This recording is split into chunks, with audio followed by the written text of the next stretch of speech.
কি নাম তোমার? আঙ্কেল আরিয়ান শেখ। তুমি মুসলিম? জি আঙ্কেল। ও কি জানে না তুমি খ্রিস্টান? একজন মুসলিমকে বিয়ে করবে তুমি? আমি ইসলাম ধর্মে কনভার্ট হব। ওর কোনো দোষ নেই, ও যাই করছে সেটা শুধুমাত্র আমায় ভালোবেসে। মারতে হয় আমায় মারুন আপনি। জেনে ওকে বেরিয়ে যেতে বল। I say get out. বাবা 4টা বছর পরে সে এখন তুই মাপ চাচ্ছ?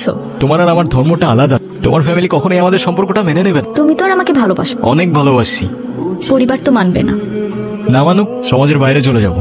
কত দূর? যতদূর গেলে তোমার আর আমার ছোট্ট একটা সংসার হবে।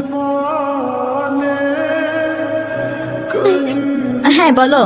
কোথায় আছো তুমি? কেন? আগে বলো, গুড নিউজ শুনবা না ব্যাড নিউজ? ব্যাড নিউজটাই আগে শুনি। ব্যাড নিউজটা হচ্ছে তোমার এখন থেকে মাঝে মধ্যেই বাজার করতে হবে। কারণ গুড নিউজটা হচ্ছে নতুন চাকরিতে তোমার হাজবেন্ডের কাজের অনেক চাপ থাকবে এখন থেকে। কংগ্রাচুলেশনস। আপনারা কারা আর বাসার ভিতরে কিভাবে ঢুকেছেন? আরে বাসা, হ্যালো।